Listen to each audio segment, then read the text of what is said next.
நம்ம பார்க்குற இந்த பூமி பார்த்தீங்கன்னா, நல்ல ஒரு அருமையான செம்மண் பூமி. டோட்டலா ஒரு 22 ஏக்கர் நல்ல ஒரு அருமையான பூமி சேலுக்கு பார்க்குறோம். இந்த ப்ராப்பர்ட்டி நம்ம பழனிக்கு பக்கத்துல அமைஞ்சிருக்கு. பழனிக்கு மேற்கு சைடுல இந்த ப்ராப்பர்ட்டி அமைஞ்சிருக்கு.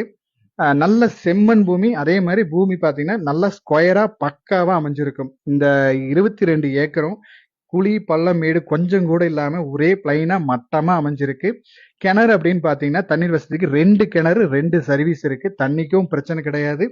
நீங்க இந்த பூமி எடுத்து அழகா ஒரு வீட்ட கட்டிட்டு, நீங்க தென்னை மரங்கள், மாமரங்கள் உங்களுக்கு புடிச்ச மாரி ஃப்ரூட் செடிகளா வச்சு நல்லா ஃபார்ம் பண்ணி ஒரு கேட் போட்டீங்கன்னா, ரொம்பவே சூப்பரா இருக்கும். இந்த பூமியோட ரேட் அப்படின்னு பார்த்தீங்கன்னா, 1 ஏக்கரின் விலை ரூ. 35,00,000 கேட்குறாங்க. நீங்க பூமிய நேர்ல வந்து பாருங்க. இந்த பூமி ஏரியா புடிச்சதுன்னா, நம்ம இவங்க சொல்ற ரேட்ல இருந்து இன்னும் கொஞ்சம் அனுசரிச்சு பேசி குடுக்கலாம். மேலும் இந்த இடத்தோட டீட்டெயில்ஸ் ஏதாவது தேவைப்பட்டாலோ, இல்ல இந்த இடத்த நீங்க நேர்ல வந்து பார்க்குற மாரி இருந்துச்சுனாலும், நம்ம ஸ்க்ரீன்ல குடுக்குற நம்பருக்கு கான்டாக்ட் பண்ணுங்க. இதே மாரி உங்களோட ப்ராப்பர்ட்டீஸ் ஏதாவது சேலுக்கு குடுக்குற மாரி இருந்தாலும், நம்ம ஸ்க்ரீன்ல குடுக்குற நம்பருக்கு கான்டாக்ட் பண்ணுங்க. தேங்க் யூ ஃபார் வாட்சிங்.